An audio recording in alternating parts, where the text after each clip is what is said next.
우리 묵상으로 기도하시면서 순환주간 금요일 새벽 예배를 하나님 앞에 경건하게 올려드리겠습니다. 기도하겠습니다.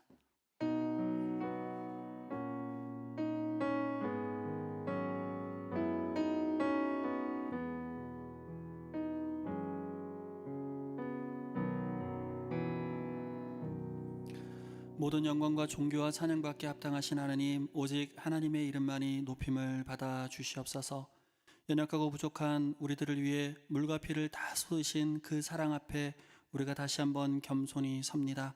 오늘 이 귀한 아침 주님 앞에 우리의 모든 것을 아낌없이 주님 앞에 다시 올려드리는 복된 시간 되게 하여 주시옵소서.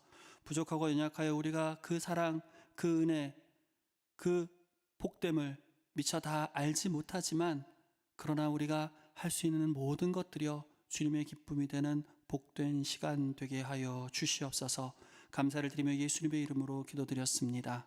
아멘. 찬송가 90장 우리 하나님 앞에 함께 올려드리겠습니다. 90장입니다.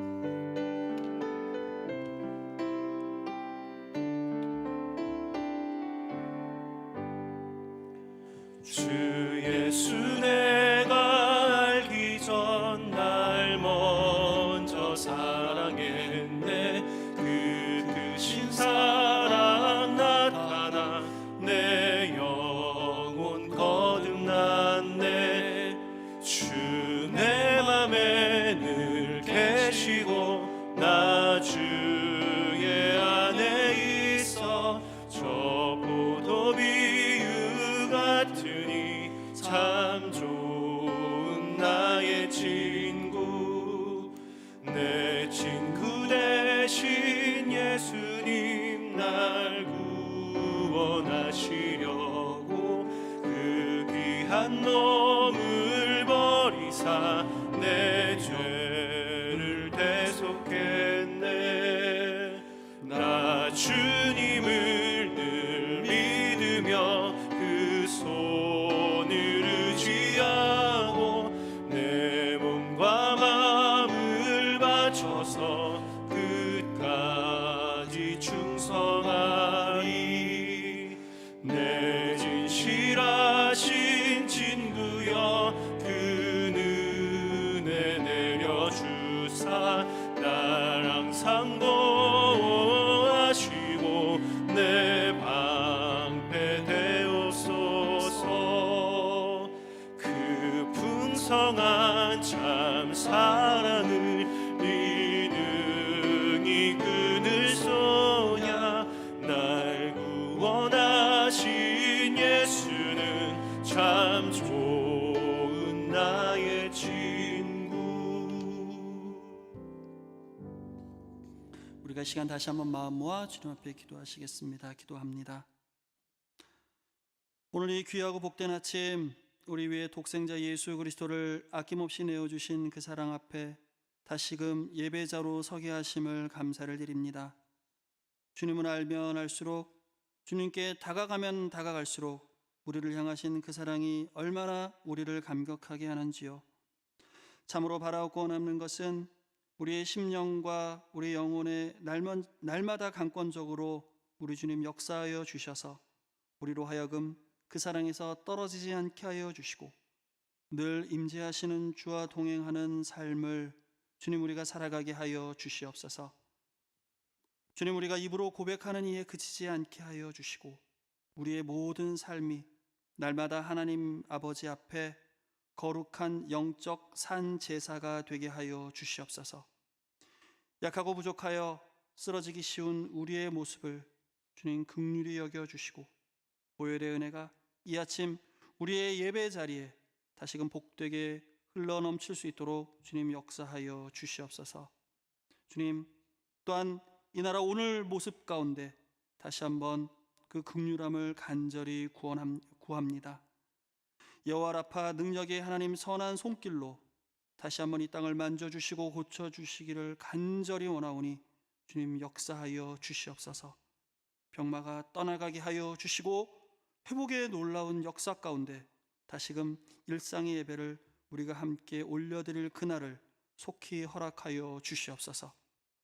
고난의 금요일, 날 향하신 아버지의 그 처절한 사랑을 주님 우리가 다 알 수는 없지만 이제 그 사랑을 감히 묵상하며 다시금 무릎 꿇고 예배합니다. 말씀 가운데 임재하시는 성령 하나님의 그 은혜가 우리 가운데 있음을 보게 하여 주시옵소서. 감사를 드리며 예수님의 이름으로 기도드렸습니다. 아멘.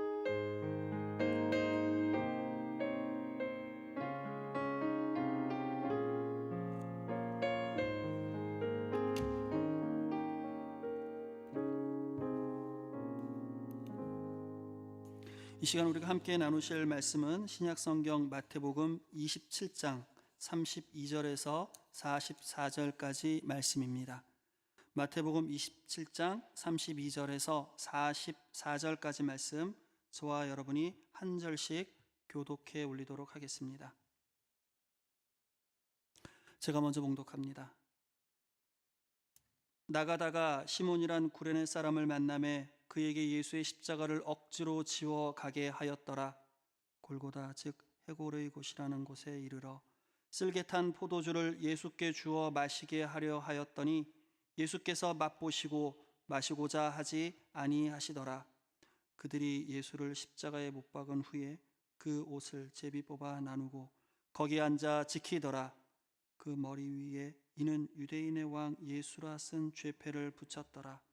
이때에 예수와 함께 강도 둘이 십자가에 못 박히니 하나는 우편에 하나는 좌편에 있더라. 지나가는 자들은 자기 머리를 흔들며 예수를 모욕하여 이르되 성전을 헐고 사흘에 짓는 자여, 네가 만일 하나님의 아들이여든 자기를 구원하고 십자가에서 내려오라 하며 그와 같이 대제사장들도 서기관들과 장로들과 함께 희롱하여 이르되 그가 남은 구원하였으되 자기는 구원할 수 없도다. 그가 이스라엘의 왕이로다. 지금 십자가에서 내려올지어다. 그리하면 우리가 믿겠노라. 그가 하나님을 신뢰하니 하나님이 원하시면 이제 그를 구원하실지라. 그의 말이 나는 하나님의 아들이라 하였도다 하며 함께 봉독합니다. 함께 십자가에 못 박힌 강도들도 이와 같이 욕하더라. 아멘. 고통스러운 십자가의 길, 갖은 모욕과 수치를 당하시고 이제 골고다 언덕을 향해 주님께서 한 걸음 한 걸음 마지막 당신의 발걸음을 힘겹게 내어 디디십니다.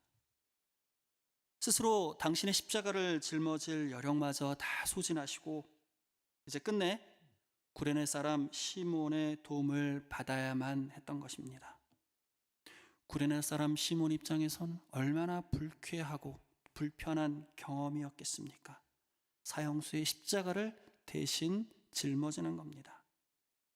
사실 예수님은 지금까지 누구에겐가 대신 짐을 지게 한 적이 없는 분이셨습니다. 지금까지 생명의 양식이 되어 사람들의 줄인 이들을 배불리 먹이셨고 마르지 않은 생수가 되셔서 목마른 이들을 마시우게 하셨고 또 그가 손을 대면 병마가 물러가고 다친 눈이 열리며 묶인 손과 묶인 발이 자유케 되는 놀라운 역사가 일어났었죠. 모두가 그분의 능력에 환호하고 모두가 그분의 능력에 감동하며 그를 따랐습니다. 그리고 사람들은 이제 예수와 함께라면 새로운 세상을 우리가 볼 수 있을 것이라는 벅찬 희망을 품을 수 있게 된 것입니다. 그러나 이제는 당신에게 남은 것은 아무것도 없게 되었습니다. 이제 주님께서는 누군가의 도움을 받지 않고서는 십자가를 질 수조차 없는 그런 지경이 되어버린 겁니다. 이것이 당신의 마지막 길이었습니다. 자신은 물론이거니와 다른 이들에게조차 아무런 도움을 줄 수 없는 그런 존재가 되어버렸습니다. 이러려고 인간의 몸을 입고 이 땅에 내려오신 걸까요? 당신의 열정, 당신의 지혜, 당신의 능력, 이거 다 어디 가고 초라하고 볼품없는 피투성이가 되어 비틀거리시면서 이제 마지막 길을 걷는 그런 존재가 되어버린 거죠. 그리고는 고통스러운 십자가에 못 박히게 됩니다. 사실 유대인들은 십자가형이라는 형벌로 사람을 못 박지는 않았습니다. 그리고 로마인들도 로마 시민들에게는 십자가형을 시행하지 않았습니다. 노예나 반역자들 같은 이들에게 공포심을 유발할 때 십자가형을 많이 사용했던 것이죠. 극한 죄인들, 중죄인들에게만 사용했던 처형 방법이 십자가형이었습니다. 예수님이 그 정도로 나쁜 짓을 한 겁니까? 이 사람들은 그렇게 예수님을 십자가에 못 박고 난 다음에는 예수님께서 입으셨던 옷을 벗겨서 제비를 뽑아 나누어 가졌다고 성경은 이야기합니다. 옷을 벗겼다고 얘기합니다. 무슨 얘기입니까? 극도의 모욕감을 예수님에게 안겨준 거죠. 우리 모두는 존엄하게 숨을 거둘 권리가 있습니다.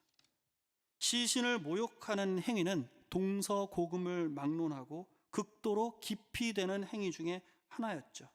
아무리 극악한 사형수라 할지라도 대개는 사형 현장에서 최소한의 예는 갖추고 처형하는 게 암묵적인 관례였습니다.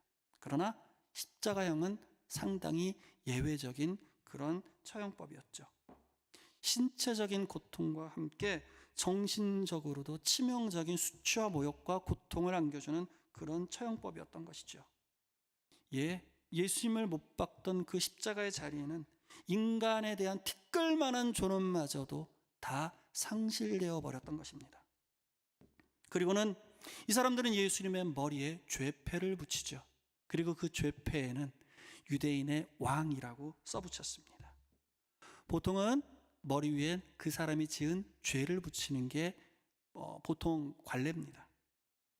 근데 예수님께는 쓸 말이 없는 거예요. 그래서 당시 종교 지도자들은 그렇게 써달라고 예수님 로마인들에게 부탁을 했다 그래요. 자칭 유대인의 왕. 그런데 빌라도가 거부하죠. 자칭자를 뺍니다. 유대인의 왕. 아마 어쩌면 빌라도는 예수님이 유대인의 왕이 될 분일지도 모르겠다는 생각을 했을지도 모르겠습니다. 하여간 그 자리는 매우 어수선했습니다. 극도로 혼란스러웠습니다. 정신이 하나도 없었습니다. 또한 그날은 유월절 명절 기간이었습니다.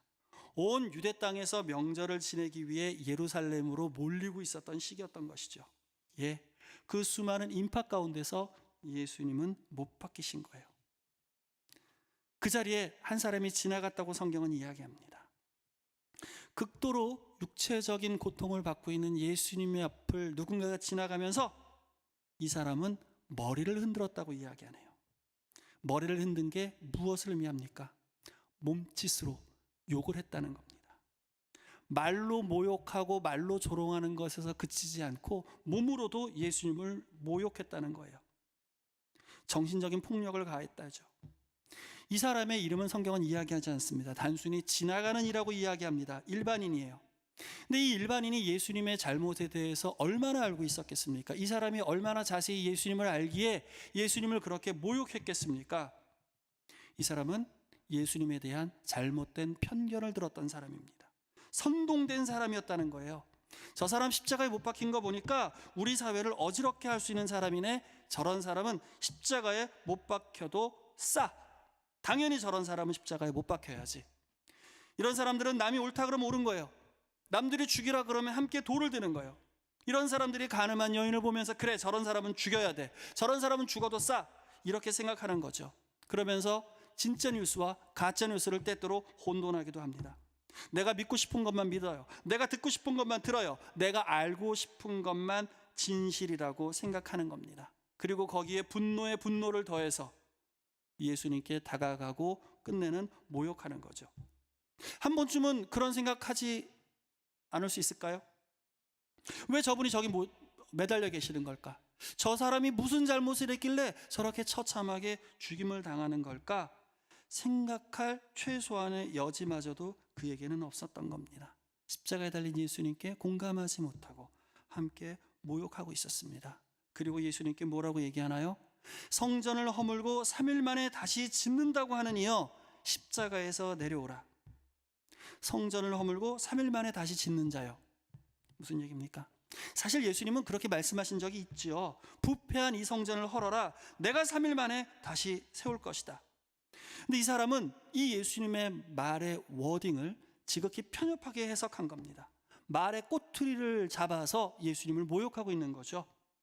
아마 그 당시에 이거를 이상하게 해석하는 기자들이 있으면 신문 타이틀을 이렇게 뽑았을 수도 있어요. 예수 성전 파괴의 사주라든가 단독 보도, 예수 3일 만에 성전을 다시 짓겠다 공언. 예수님을 선동하면서 나쁜 사람이라고 하는 프레임을 씌워서 예수님을 모욕하고 욕하는 거죠. 예수님 그 말씀을 왜 하신 겁니까? 부패한 성전을 보고 안타까워하셨어요. 너무너무 가슴 아픈 나머지 이런 성전은 허물어져야 된다고. 그런데 그 말씀을 가지고 오히려 예수님을 조롱하는 도구로 썼다는 거죠. 이럴 때 보면 우리는 참 인간이 악하다는 생각을 지울 수가 없습니다. 여러분, 우리가 듣는다고 할 때 듣는다라고 하는 그 이야기는 귀로 듣는 것을 모두 의미하는 것은 아닙니다. 우리가 누군가의 이야기를 들을 때는 우리 귀뿐만이 아니라 우리의 가슴과 우리의 영을 모두 열어서 전 인격적으로 그 이야기를 들어야 하는 것이죠. 예수님께서 말씀하셨던 그 성전은 화려하게 치장된 성전이었습니다. 하나님이 거하시는 곳이라고 이야기하면서 장사치들과 정치꾼들의 안식처였던 거예요. 이 사람들은 그곳이 영원할 줄 알았거든요. 예수님 같은 갈릴리 촌뜨기가 허물어버릴 수 있는 곳이라고는 전혀 생각지 않았던 겁니다. 그러나 역사는 이야기합니다.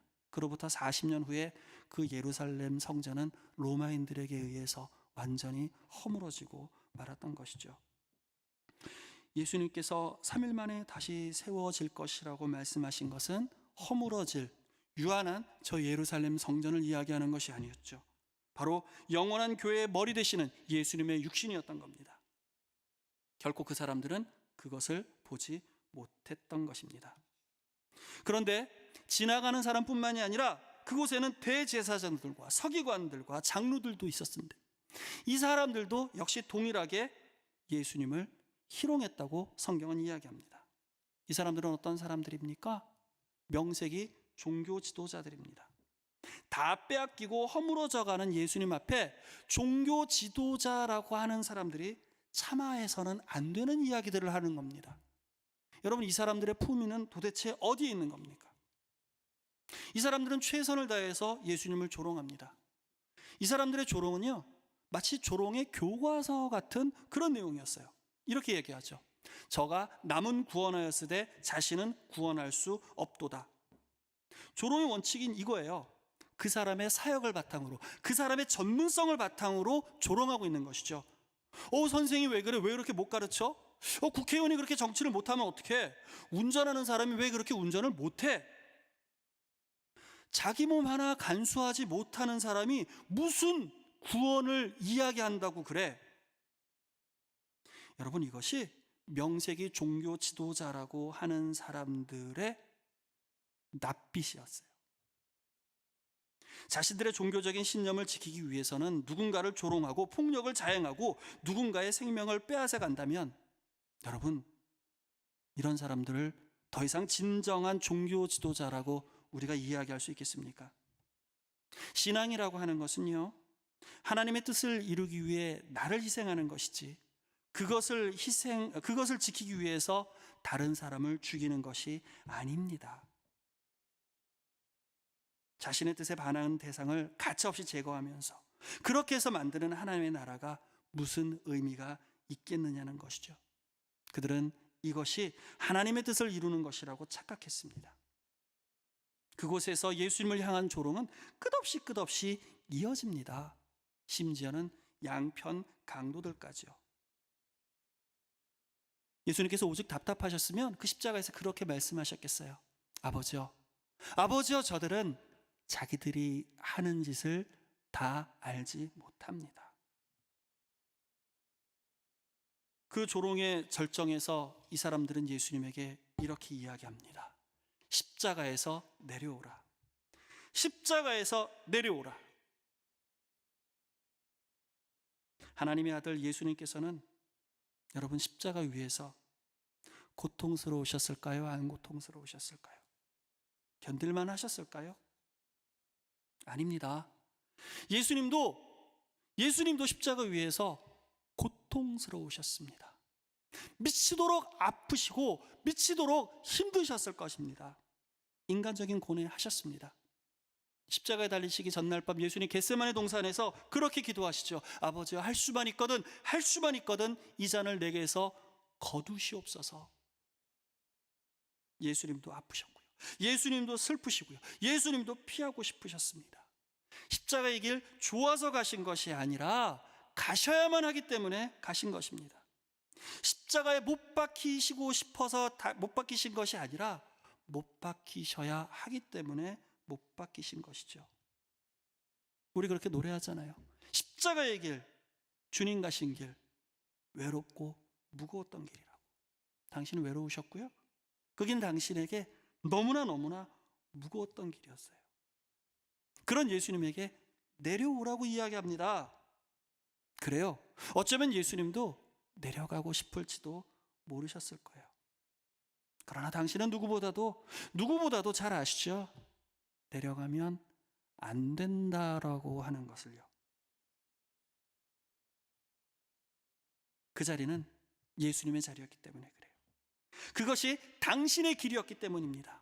아니, 사실 내려오시면 모든 것이 다 잘 풀릴 수도 있어요. 예수님의 사역도 훨씬 쉬워질 수도 있습니다. 그래서 사탄은 끊임없이 예수님을 내려오라고 유혹했던 것입니다. 3년 전 광야에서 사단이 예수님께 뭐라고 얘기했습니까? 배고프시죠? 이 돌로 떡을 만들어서 당신 드십시오.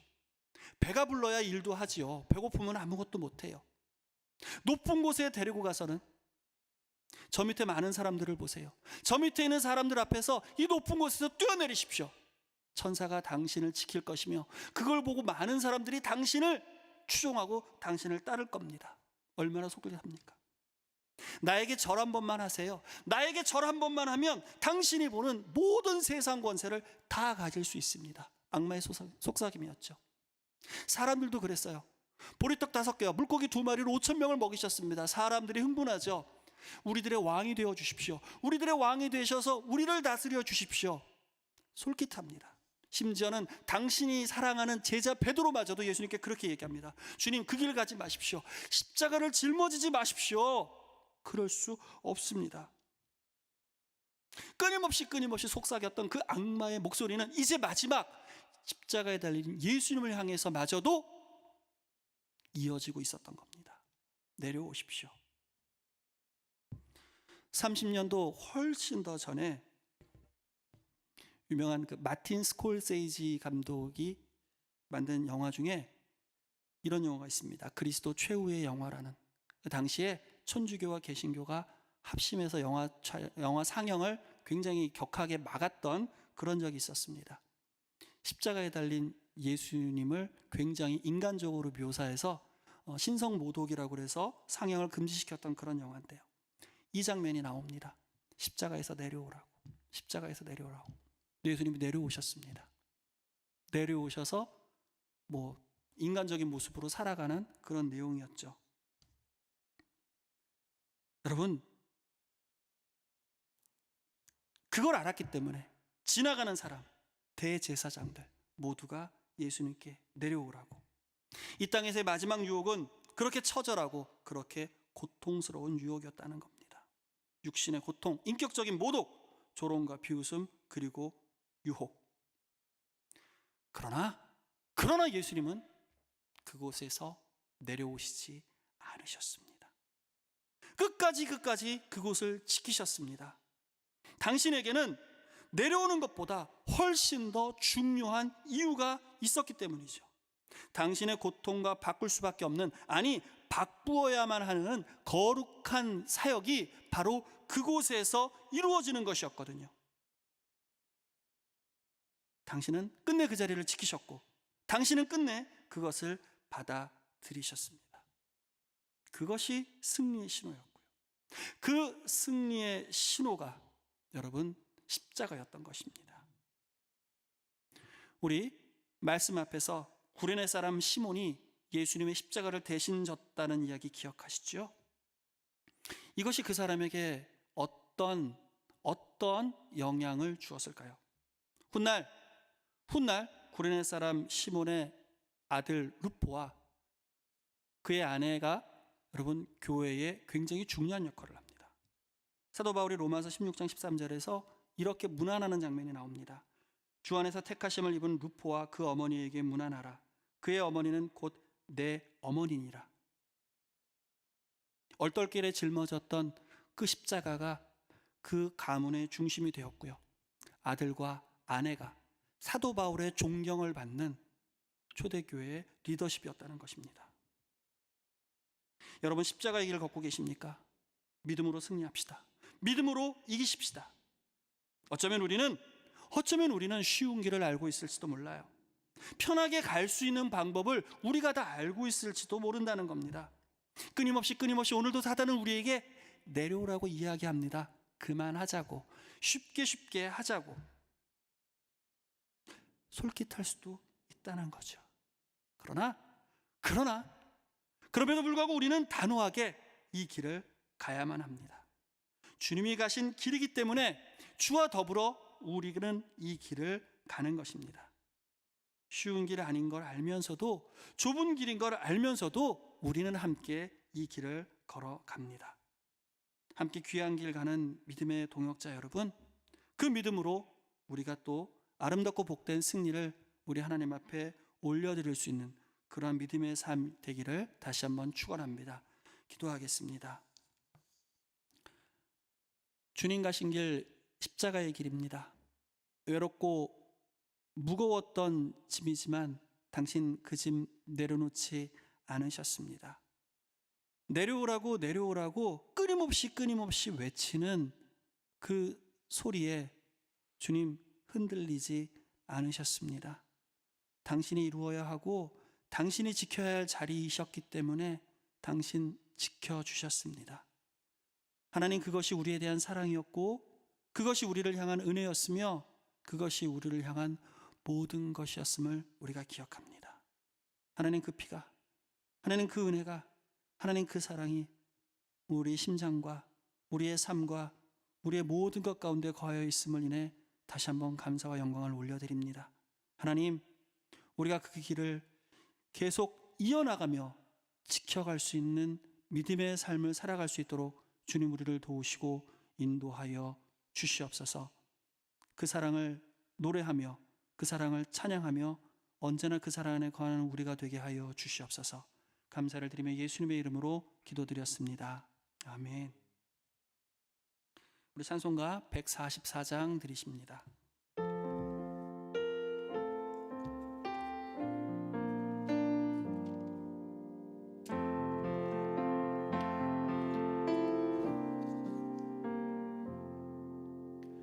예수 나를 위하여 십자가를 질 때 세상 죄를 지시고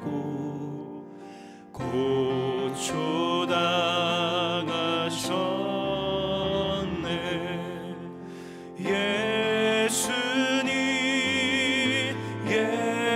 예수님 나의 죄 위하여 보배 피를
주소서. 아름답다 예수여. 나의 좋은 친구 예수 공로 아니면 영원 영벌 받네. 예수님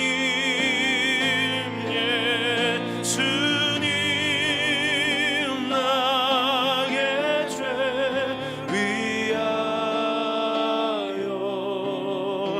몸에 피를 흘리니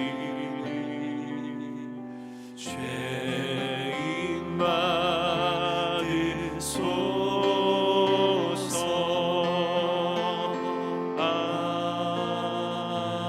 아멘. 이제는 우리 주 예수 그리스도의 무한하신 은혜와 아버지 하나님의 크신 사랑과 성령님의 교통하심이 그리스도 예수의 십자가의 보혈의 은혜에 힘입어 다시금 그 은혜와 더불어 기쁨과 감사로 살아가기로 결단하는 우리 모두 위에 이제로부터 영원토록 함께 있을지어다. 아멘.